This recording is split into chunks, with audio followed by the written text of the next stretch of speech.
Chananan, chananan. Is SportsCenter.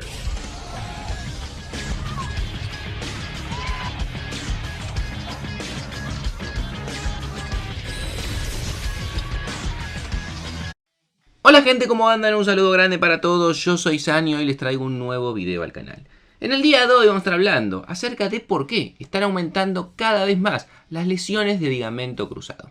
Una de las lesiones más temidas en el mundo del fútbol y lamentablemente también una de las lesiones más recurrentes en el último tiempo, y como vamos a estar repasando inclusive en estadísticas, en las últimas temporadas ha aumentado bastante su número. Y es un tema que me parece que vale la pena tratarlo, explicar algunos por qué o qué se cree que hay detrás de este gran aumento de esta lesión y sobre todo evidentemente darles mi opinión respecto a la situación.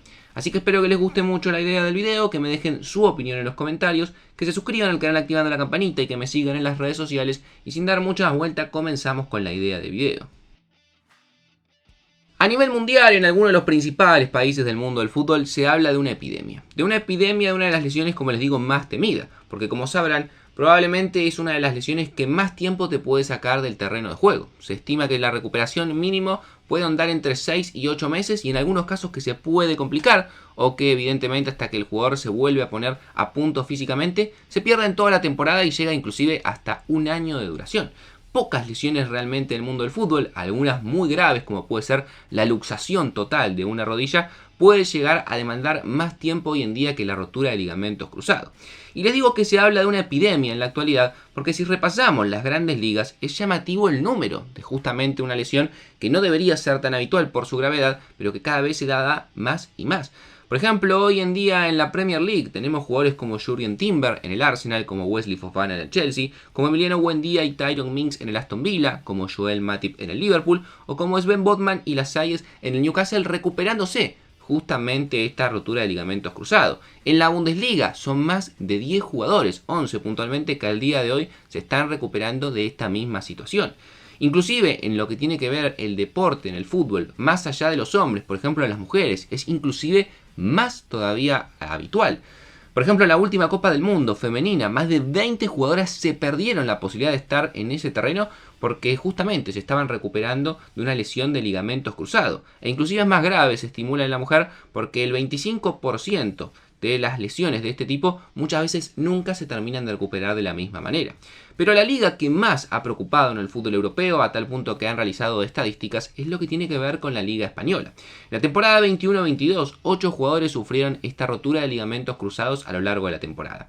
En la 22-23, la pasada temporada, 13 jugadores, es decir, un aumento casi del 30%. Y en la actual 23-24 ya han llegado a ese mismo número de 13, por lo cual con lo que resta de temporada no se descartaría para nada que mínimo lo superen el número de la temporada anterior. Y han habido casos muy importantes y evidentemente relevantes. El Real Madrid ha sido el que más ha sufrido de esta lesión. Courtois, Militao y Alaba, lo cual lo ha marginado muchísimo de tener algunos de sus pilares fundamentales en el arco y en la defensa a lo largo de la temporada. El Barcelona ha perdido a Gavi, si no me equivoco, en un partido de selección, a tal punto de algún jugador como el caso de David Silva, que al comienzo de la temporada se lesionó con la Real Sociedad y debido a los tiempos de recuperación y por la edad que tiene, decidió directamente colgar las botas debido a esta rotura.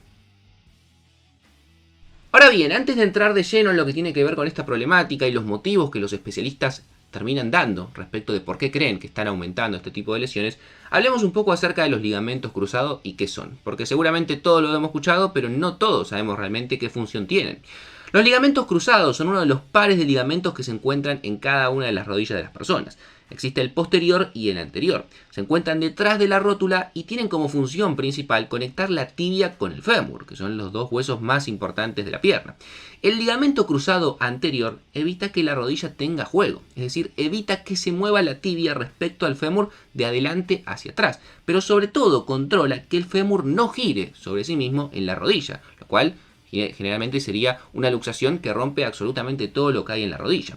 Es un importante estabilizador justamente de la misma, y sin él o ante una lesión en la cual se corta el ligamento, que es justamente lo que estamos hablando, la rodilla queda con la sensación de que está bailando. Por eso es tan importante y por eso sobre todo cuando se corta demanda tanto tiempo de recuperación, porque hasta que se vuelve a soldar de cero un músculo, o mejor dicho un ligamento que tiene la función de conectar estos dos huesos, lleva muchísimo tiempo que se pueda volver a ejercitar con la normalidad y sobre todo con la necesidad que tiene un deportista profesional.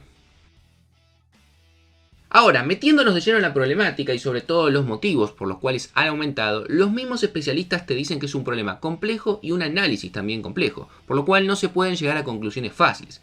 La primera que sacan, y es la que marcan todas las estadísticas de FIFA y la UEFA, y que inclusive los especialistas que trabajan en centros de excelencia justamente de la FIFA, es la exposición en horas de juego y entrenamiento de alto nivel. Esto quiere decir que el número de lesiones obviamente va a aumentar exponencialmente ante el aumento de partidos y de horas de entrenamiento que los futbolistas se terminan sometiendo cada año. Ya en algún momento lo señaló Guardiola, que si se siguen jugando cada vez más partidos y además se terminan jugando casi 100 minutos por encuentro entre lo que adiciona un árbitro, vamos a tener cada vez más lesiones. Y este es un problema verdaderamente importante porque la suma de minutos a lo largo de la temporada puede llegarse a acumular de forma peligrosa para la salud de los futbolistas. Vamos cada vez más hacia atrás en este aspecto. Siempre puede haber un número razonable de minutos, pero generalmente lo que dicen los especialistas es que los jugadores de los grandes equipos, por la intensidad en la que juega, no podrían disputar más de 300 minutos a la semana. No se puede y además no tiene ningún sentido. Siempre estamos hablando del deporte del fútbol a nivel profesional y probablemente sea la principal razón, el grado alto de exposición a la lesión que tienen los deportistas de este nivel. El tiempo de exposición a la actividad intensa, a la competencia, es un factor de riesgo. Para poner un ejemplo, como si habláramos de accidentes de tráfico, a mayor tiempo conduciendo un auto es más esperable que haya más accidentes, sobre todo si añadimos también el factor cansancio a la conducción. El segundo punto a tener en cuenta en las causas comunes de las lesiones de ligamentos cruzados, también según los especialistas, es la desestructuración de las pretemporadas. ¿A qué me quiero referir con esto? Las pretemporadas han pasado de ser un periodo estructurado a ser mucho más libres. Esto técnicamente se llama pérdida del efecto protector del entrenamiento. Es decir, el entrenamiento ejerce sobre el futbolista un efecto protector de cara a las lesiones, que con las pretemporadas cada vez más desestructuradas que hay hoy en día se pierde. Por las necesidades de los clubes y la estructura nueva del fútbol, las pretemporadas no son lo que eran antes, donde se hacía en un lugar de concentración, en un lugar fijo, sin tener que estar viajando constantemente y disputando muchas veces partidos amistosos. Se juega mucho más en las pretemporadas de lo que se jugaba antes, y esto evita lamentablemente que con las pretemporadas donde se hacen grandes entrenamientos para justamente fortalecer los músculos de la zona, pueda llegar a tener cierta debilidad, sobre todo en los comienzos de las pretemporadas, que terminan llevando a estas lesiones con mucha más rapidez. Otro factor que también se menciona es la falta de entrenamientos individualizados en la protección de los futbolistas en función de su historial de lesiones, que a diferencia del fútbol americano, por ejemplo, cada jugador por línea hace un entrenamiento individual. Se les programa la protección que tienen que hacer tanto para que no se resientan de lesiones que han tenido como que tampoco se produzca ninguna nueva. Y por último, un concepto que también se habla de que es un factor muy importante en este tipo de lesiones es la falta de entrenamiento en la propiocepción, que es un concepto quizás bastante desconocido. Se los explico de la manera más simple posible. El cerebro de forma automática coordina una serie de contracciones musculares para proteger la articulación. Esto se entrena y se tiene que entrenar porque la protección automática del cerebro hay que lograrla, hay que automatizarla. Conseguir que el cerebro pueda adiestrarse para proteger las articulaciones e ir de menos a más. Entonces, al principio de las temporadas, la coordinación neuromuscular no está activada suficientemente y al final de las pretemporadas, o mejor dicho, de las temporadas ya en general, la fatiga, lamentablemente, hace que también se pierda este concepto y sea mucho más alto el riesgo. ¿A qué se refiere puntualmente? Lo que dice esto es que, por ejemplo, cuando un jugador salta y cae, normalmente el cerebro envía un impulso de la manera tal que los músculos, las articulaciones se protejan, y esto se puede entrenar para que ante una caída no caiga mal y se termine lesionando. Al principio de las temporadas, porque recién se comienza justamente con las mismas, y al final de la temporada por el cansancio, muchas veces este factor falta y terminan lesionándose también los jugadores de esta manera. Hay un caso muy interesante para analizar en este 2024, que es el del fútbol argentino, donde 18 jugadores a lo largo de 3 meses se han lesionado los ligamentos cruzados, lo cual evidentemente abre una puerta para analizar, y estamos hablando desde futbolistas de River como Gonzalo El Piti Martínez hasta jugadores de Boca como Lucas Blondel. Y en muchos casos, si uno ve las lesiones, no fue por una patada, sino que fue por un mal movimiento, por un mal giro o por haber pisado mal, lo cual para mí abre una ventana también dentro de los motivos para hablar del estado de los terrenos de juego y sobre todo también de los botines que se utilizan.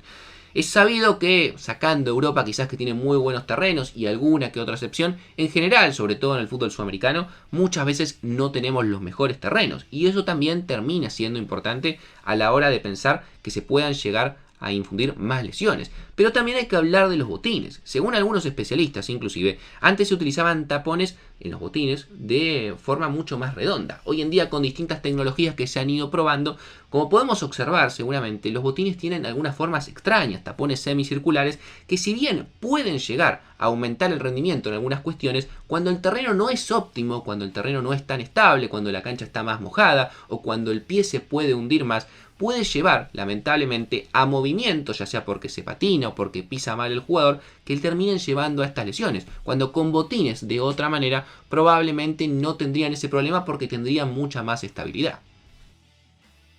Esto es lo que yo pude investigar y esto es lo que yo creo que ocurre de por qué están aumentando tanto las lesiones de rotura de ligamentos cruzados. Me gustaría leer su opinión en los comentarios y que me dejen la misma justamente respecto de por qué creen que está aumentando esta lesión tan traicionera en el fútbol. Suscríbanse al canal, activen la campanita, síganme en las redes sociales y sin dar muchas vueltas los dejo por hoy y nos vemos mañana en un próximo video.